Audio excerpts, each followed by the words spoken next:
Hello guys, today we're going to see what is a yield keyword in a C#. Generally people may aware, may not aware.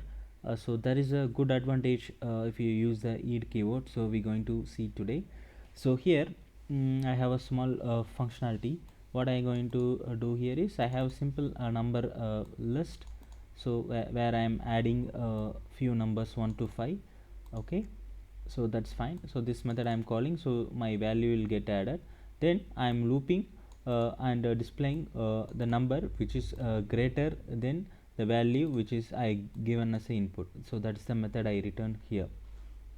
Okay, so this method what it is do is, so it will take the input and it will check whether this number is greater and add in the temp result and return the temp value. So that we are looping and displaying.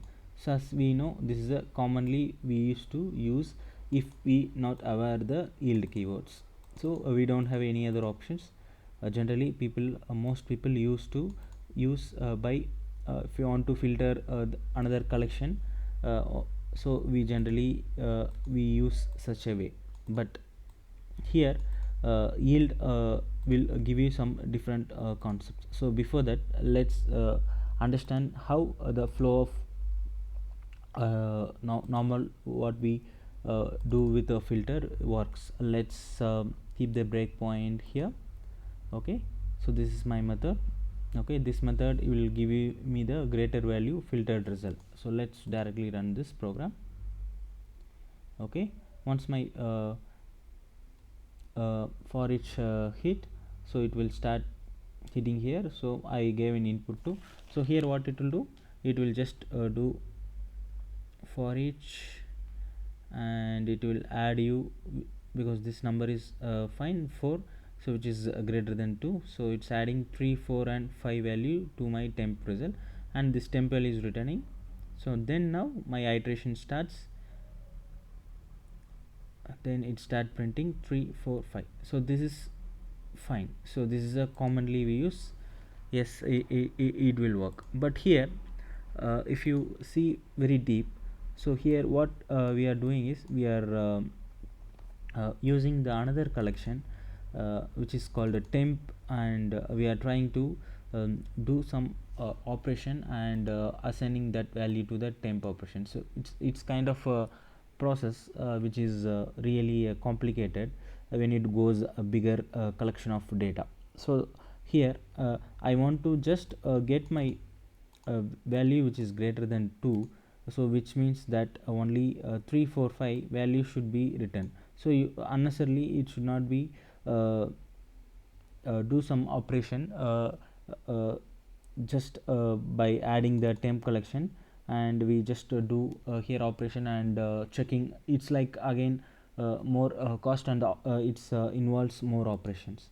So for that overcome, we come up with the concept called yield. So what yield do is, so here if you see it looks very simpler.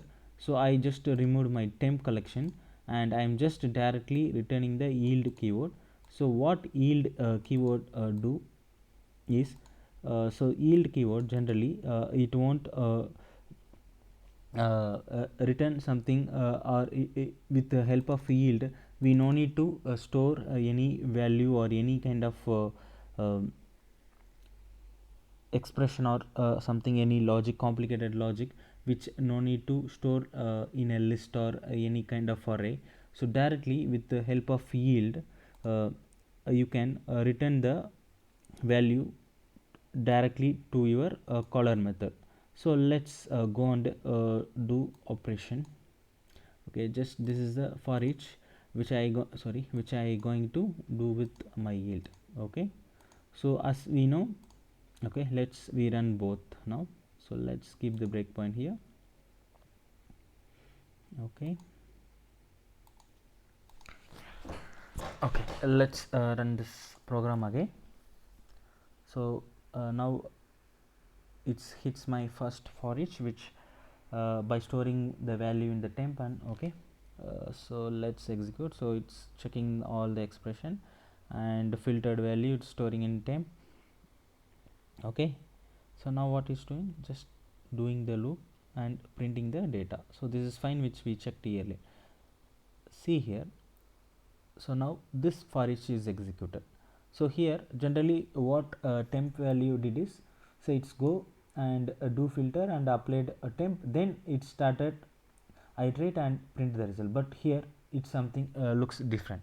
See, when I start executing great value, okay, see great value, so my input is 2, then it started doing for each.